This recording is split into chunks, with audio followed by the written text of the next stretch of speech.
Hello, and welcome to Dial the Gate. My name is David Reed. I really appreciate you tuning in. This episode is going to explore another one of our content creators. And by content creators, I mean the fans who make my set possible. The Atlantis model and this Replicator model here. Is that all that he's done? I think that's it. Kevin Szabo of 3dtech.pro is going to be joining us for a pre-recorded episode. But before we really get into this one, if you like Stargate and you want to see more content like this show on YouTube, it would mean a great deal to me. And if you click that like button, it makes a difference with YouTube's algorithm and will help the show continue to grow its audience. Please also consider sharing this video with a Stargate friend. And if you want to get notified about future episodes, click the subscribe icon. Giving the bell icon a click will notify you the moment a new video drops, and you'll get my notifications of any last-minute guest changes. This is key if you plan on watching the show live for live episodes, because our actors are very busy and sometimes they get called away for another project or things come up. And clips from this show will be released over the course of the next few weeks on the Dial the Gate YouTube channel as we move into summer. This is a pre-recorded episode, so the moderators will not be taking any questions from the community. I hope you enjoy, though, because Kevin is one of the more amazing people that I've encountered in Stargate fandom, and he is exceptionally talented in creating pieces like this. Actually, that's almost exactly like that. So let's bring on Kevin and chat about 3D models. Kevin Szabo, 3dtech.pro owner. How are you doing, Kevin? Doing okay. What about yourself? I'm all right. Now, where are you in the world? I currently reside in Hungary. Okay. In a small town, actually, pretty small town. So it's nothing too major, nothing big. Okay. Chill, I guess. All right. Is this the kind of town that produces tech heads like us, or is it more of like producing more classic things? Like, is it an oil town? What's your upbringing like? Well, tell me a little bit about it's you. like I used to live in the UK for 13 years actually, so I quite recently moved back to Hungary. So like in the UK, it was really different. Like there was a lot of big cities, a lot of people around me, I guess, and here it's just much more chill, I guess. It's a really small town, friendly neighbors, like neighbors because everyone knows everyone. Okay. So back there, it was quite different. I grew up in a town of 5,500 people, and Wow. everybody knows everybody. Everybody's Yeah. skeletons are in full view. Everybody talks. So, how did you Yep. fall in love with Stargate? Tell us your Stargate story. Actually, that was probably due to my dad. Like he used to Oh. watch it quite a lot back in the day. Like I think he watched it like 3 times, like the whole thing. And then every time he watched it when I was like the age of 5, 6, 7, I was always like there watching it with him. And then when I grew a bit older, I actually wanted to watch the whole thing, like when I actually remember stuff. So then I started to watch it, and then I actually enjoyed it a lot. Like I guess a lot of people my age don't actually find anything intriguing about it, but it just kind of hits different for me, I guess. How old are you? I am 23, just turned 23. Okay, so Universe was finishing up just about the time that you were turning into a teenager. Yep, basically. So it's compared to me, yeah.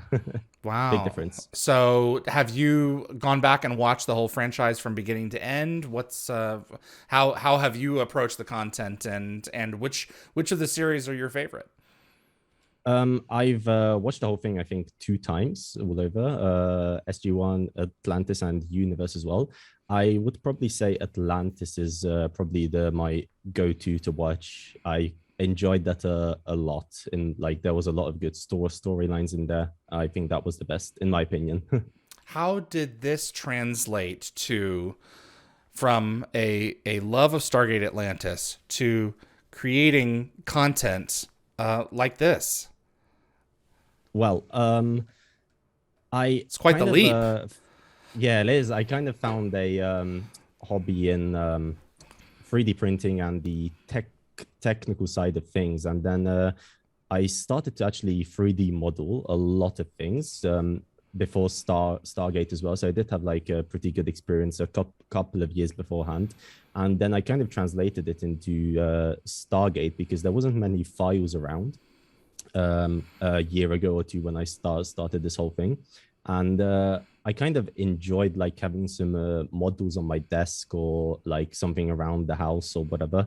And that's why I kind of started to print it, I guess. It was a long process to actually get there, finish it, model it, and then actually seeing it on my desk, which turned out to be great at the end. What software do you use to design these 3D renders?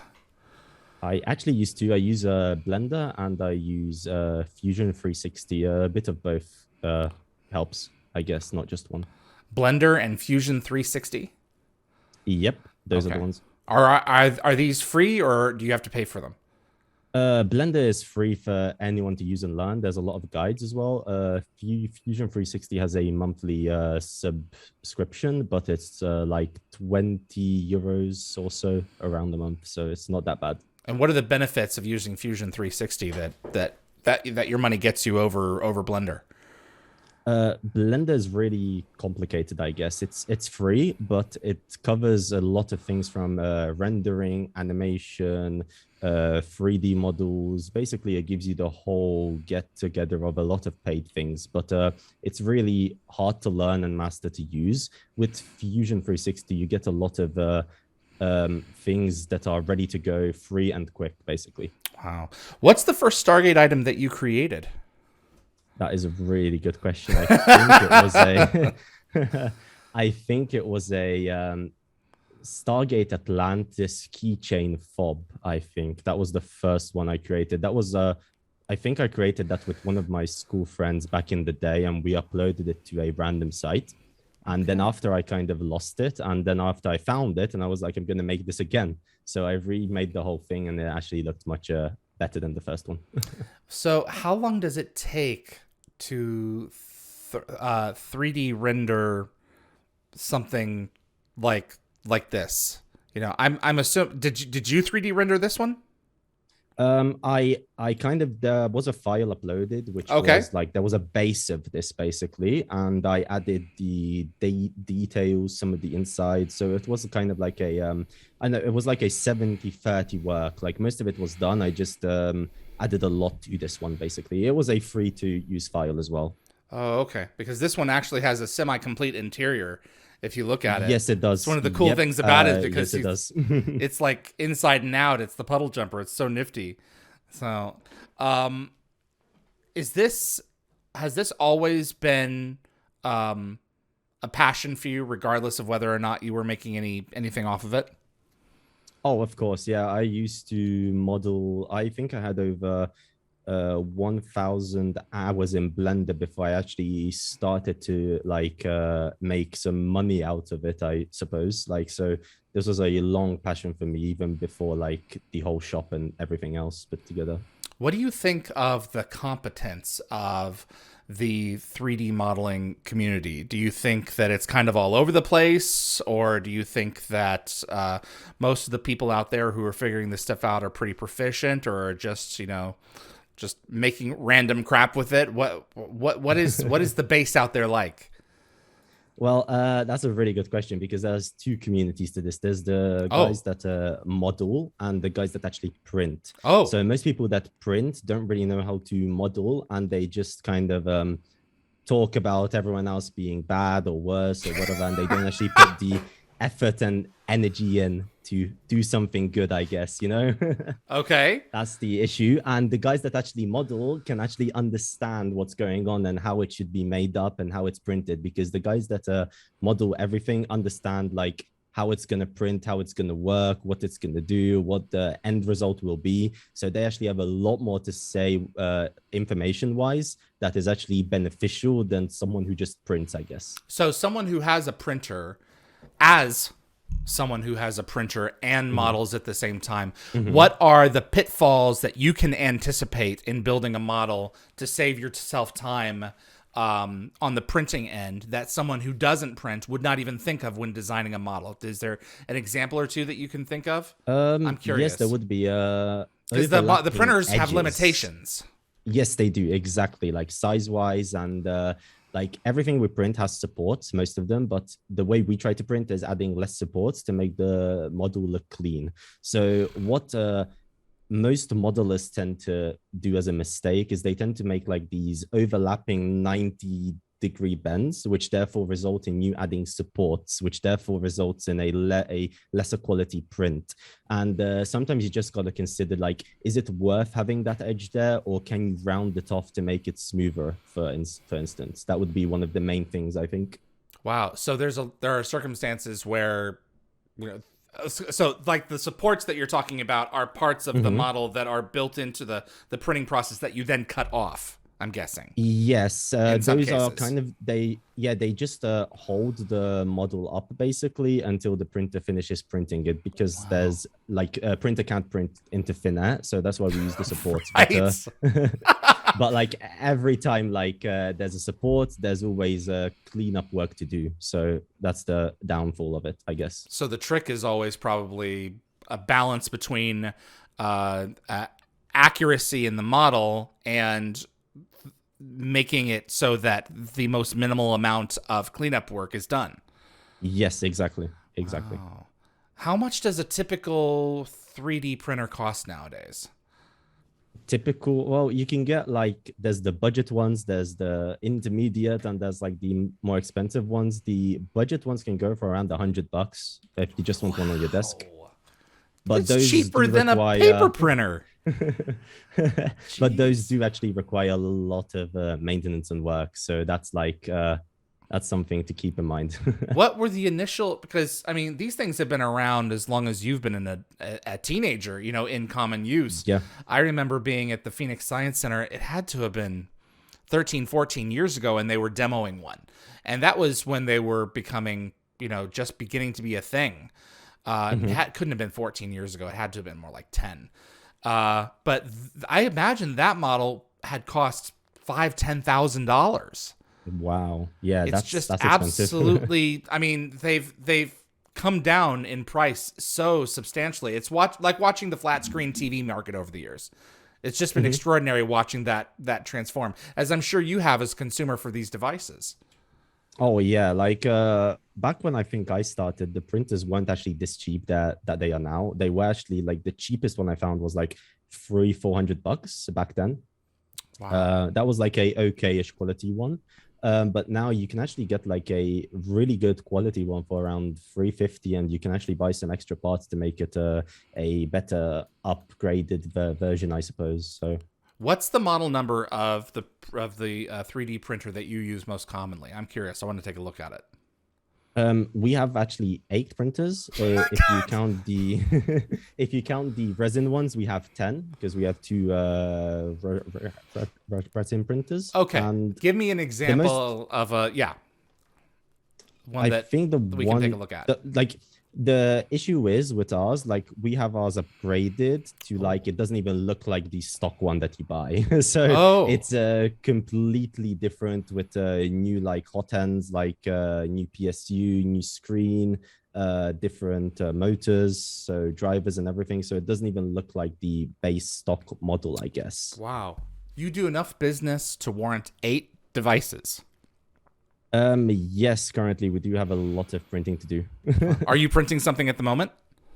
Most likely, yes. That's crazy. Like most of the time Jeez. we have about 4 to 6 on and working constantly, and we Wow. usually have one or two that's like, if something just like slips in, we can just actually make sure to get it on demand, Wow. because most of our stuff ships out in like at most 5 working days, so we usually ship in 2 to 3 days of a purchase, because we actually keep a good stock of the things we have, so it's not actually made on the spot every time. So not only are we talking the printers, but we're talking um, the the stuff that makes them. You're not using resin, are you, for items um like this? For items like that, no. We actually have a small resin version of that one, which is like I think this big, around a couple of centimeters, like an inch or two. That's resin printed, but most of our stuff is printed with plastic. Okay. And it's how does that plastic appear? Is it like in a spool? Is it Yeah, how does it it's a appear? spool. It's basically like a round spool. It usually comes in a 1 kilogram of package, but we usually buy 2.5 sometimes just to make it last longer, and it's much more price efficient as well if you buy a bigger spool, I guess. And we use a couple different kinds. We sometimes use PLA plus, PET-G, or ABS as well, which we currently are actually stopping the use of because it's not too environmental friendly, and we actually want to give back to the environment because we do work with a lot of plastic. Or at least not take away from it as much as you can. Exactly, So, exactly. so what happens in the chamber? So it's a pressurized chamber on the inside, and I imagine this plastic gets heated. What's Yes. occurring when these things are created? So basically, we have the hot end, which refers to like the heated part of the printer, and that squeezes the plastic through it, and it heats up to a certain temperature. So most plastics melt at 190 Celsius, but we usually do like around 210 because that gives us a really nice smooth layering finish on the outer edges of the plastic. 392 degrees. So you're basically cooking a pizza in there. Basically, yes, we can Jeez. call it that. Yeah, Okay. basically. And that gets pushed through, and then the rest is the printer's job to like find the coordinates on where to go. Wow. So just a little bit more sophisticated than a hot glue gun. Maybe, I'm not too sure. Just maybe. A hot glue, the glue sticks are hard, and then they go into the glue gun and they come Yeah. out the other side liquid. So, what Yeah. is the most common item that you guys are producing these days? Common. Wow, that's a really good question. Common would probably be, I think, Atlantis. That's the most one that gets sold, like the smaller versions, I think. So Really? around 21 centimeters to 31. Those are the most bought items, I guess. Well, this one over here came from you guys as well. Is this the bigger one that you guys make? Yeah, that's the big version. We have like a simple one, which is like super thin, and that one is the thicker one, I guess. Okay. Yeah. Well, it's my favorite in the collection for sure, along with the standard replicator here as well, which I never dreamed in all my years of watching that show that I would own one. When that came in, I was really I'm still over the moon that I have it. And the frame that you built for it to be delivered it came like in its own with its own wooden struts and supports and everything else. It was a whole process. The Yeah, shipping is a completely other dimension of this business that you have to consider. yeah. For the replicator, you can all thank my dad for that one. It was his idea, it was his shipping, it was everything. He made that completely his. Wow. Now, how often do you have issues in transport where something breaks? It's not so much if something breaks. We do have issues like that. It's more so of actually getting the item delivered, I guess, Okay. because most shipping companies just don't even let you know they sent you a package and they just get sent back to us. So it happens quite a bit that it just gets sent back and they don't get a notification that they actually have something to get, I guess. So That's it's the at the other major end, issue. and the customer is never notified. Exactly. And Oh then they come gosh. to us saying it's never delivered and they Right. look at the tracking information. So yeah, that's The the major backfall. the thing that frustrates me about the modern age, in addition to e-checks taking 3 to 5 business days to clear from one end to the other, is shipping networks. The tracking numbers don't carry completely when you cross from one border into another. In many cases, they just stop Exactly. working, and it's like, Exactly. can we not all keep track? Can we not all get like a universal code, barcodes to scan from one end to the other so that we Yeah. can see W- what's going on there? We have a lot of issues with that as well. It never tracks when it leaves, for instance, to USA or Australia or somewhere like far away, I guess. In Europe, it most of the time works. But like when it goes outside, it's just a complete chaotic mess. You'd think that we as a species would have solved that by now. I mean, it's been what, 50 years since we've been to the moon. You think we Yeah, could get, and we've got the internet. We've clearly got the infrastructure, but exactly. it's like what's going on? Anyway, that's so weird.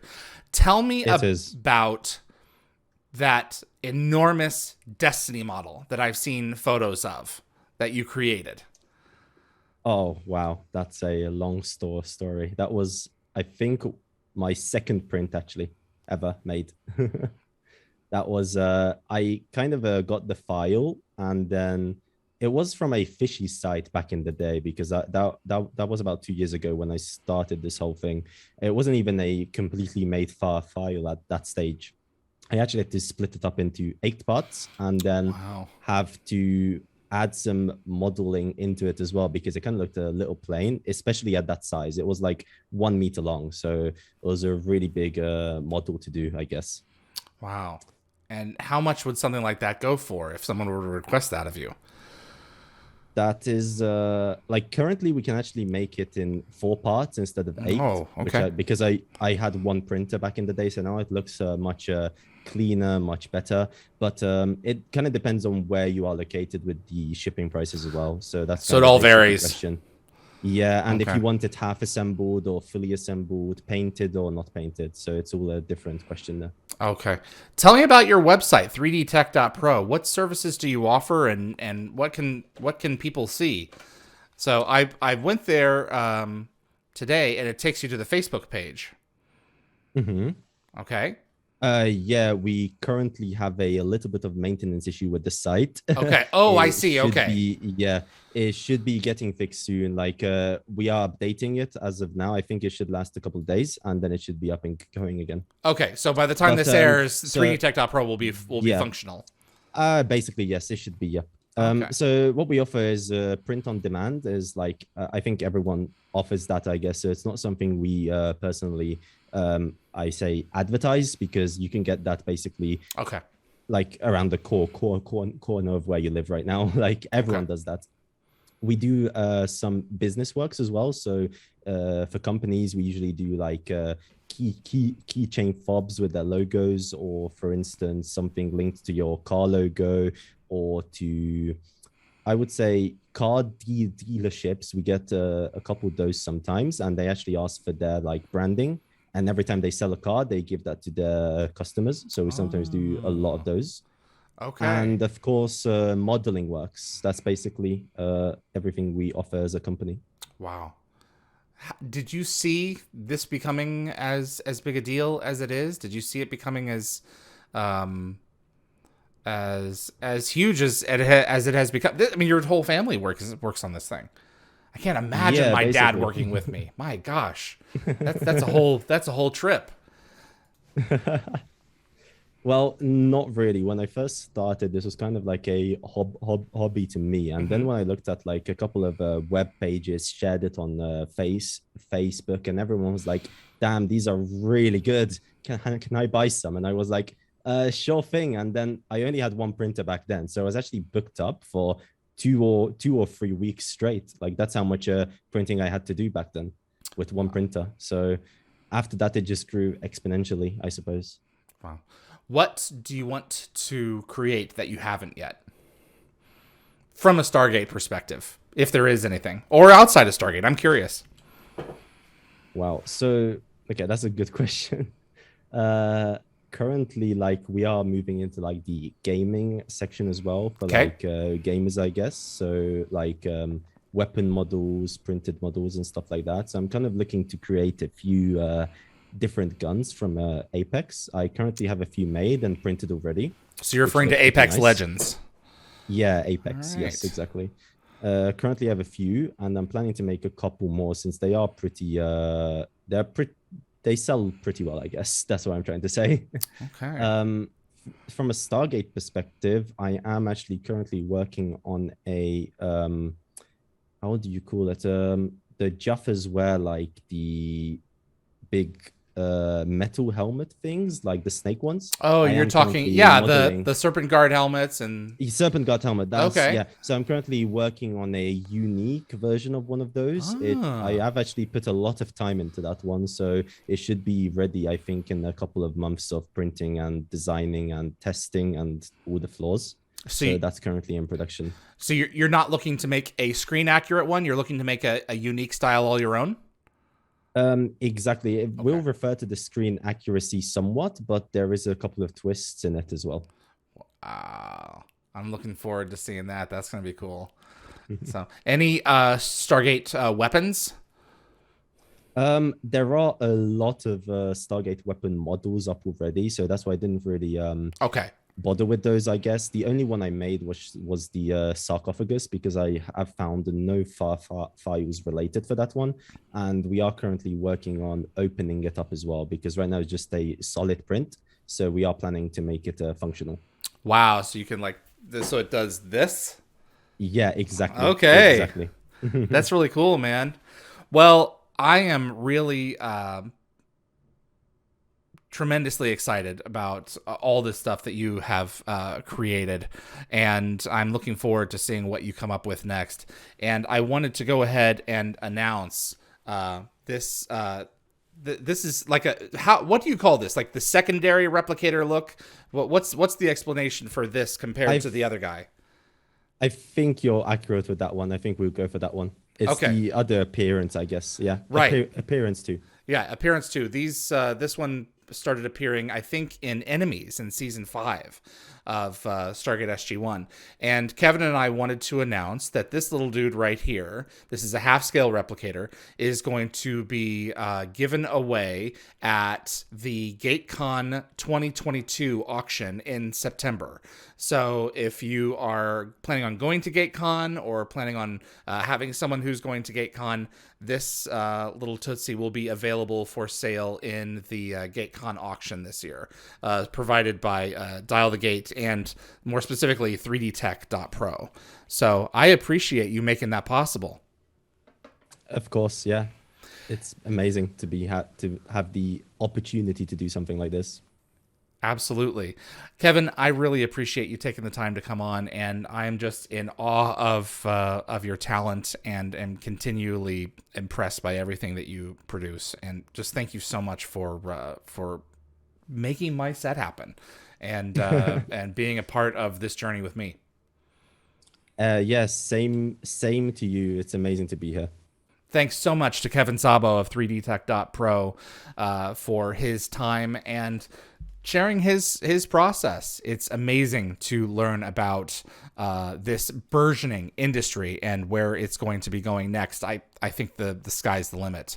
If you like what you've seen in this episode, I appreciate you clicking the like button. And if you want to support the show further, buy yourself some of our themed swag. We're now offering t-shirts, tank tops, sweatshirts, and hoodies for all ages, as well as cups and other accessories in a variety of sizes and colors at dialthegate.com/merch. You can go down the list, click on a design that you like, and then you go in and see what merchandise is being offered based on that design. Checkout is fast and easy, and you can use your credit card or PayPal. Just visit dialthegate.com/merch. And thanks so much for your support. This show would not be possible without my production team, my producer, Linda, the Gate Gabber Fury, as well as my moderating staff, Summer, Tracy, Keith, Jeremy Reese, and Anthony. They make the show possible week after week. Big thanks to Frederick Barku at Concepts Web, our web developer who keeps Dial the Gate up and running, and Jeremy Heiner, who keeps the site up to date as well. Thank you so much for tuning in. I really appreciate you helping to make the show continue to be possible. My name is David Reed for Dial the Gate, and we'll see you on the other side.